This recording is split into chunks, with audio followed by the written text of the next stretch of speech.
So this is the leg raise, which is a little more advanced than the pelvic tilt. Pelvic tilt is this, with navel to spine, holding the perineum, back of the head relaxed, head on the pillow. If this is easy and you've done this for a week or two, this does get easier over time. You can grip the sides of the mat if you have a mat, but gripping may not be the best thing as you tense up your shoulders that way. You can put your arms on the wall behind you if you have a wall behind you, but again, that may cause more tension. So this is a good way to do it. So what I want you to do here is suck in your pelvic floor and navel to spine and flatten your lower back on the mat. The stomach muscles will be contracting. Feel that work. I don't want you to allow there to be space and lift the lower back off the mat. I want you to keep the lower back pressing down against the mat. I'm exaggerating, so I hope you can see. Be aware of your feet on the mat or the floor. You may not have a mat. And be aware of your knees. And keep your knees at around about a 90-degree angle. 90 degrees, a right angle. Don't bend your knees. Engage your stomach, flatten your lower back, feel your back of the neck, head on the pillow, and then lift your legs up. This is called the tabletop position in Pilates.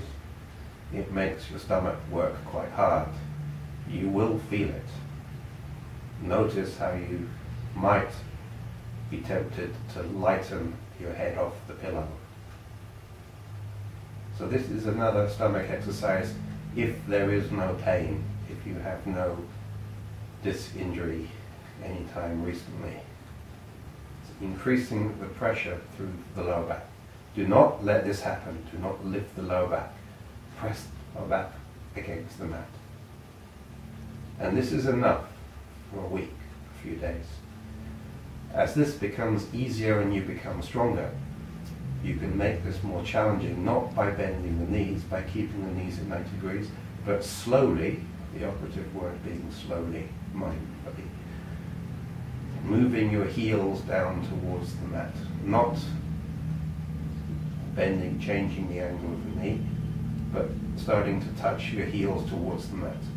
There is a tendency to lift your lower back off the mat, so don't do that. And you will get the shakes. Notice if you get the shakes. You may be able to see that. I may be demonstrating this quite effectively. That's meant to happen because those abs are working very hard. If you can be mindful, keep your lower back on the mat, it's quite safe. Okay, this is a good speed. If you go too fast, it's cheating. I didn't say it was going to be easy. I said it's here to strengthen your core. If this feels like it's enough, then start off with 3 leg raises the first week or 2 weeks. The second week or 4th week, you can do 5.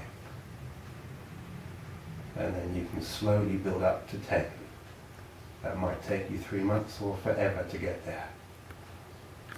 Maybe never, but that's the direction. The advanced version of this is with straight legs. For those who are super fit and want to have some goals and ambition, but do not let the lower back lift off the mat. You can finish with a knee hug to lengthen out your lower back, because you may notice a slight tendency for the lower back to lift off and you'll go into lumbar extension. So this is the knee hug stretch to stretch out the lower back again.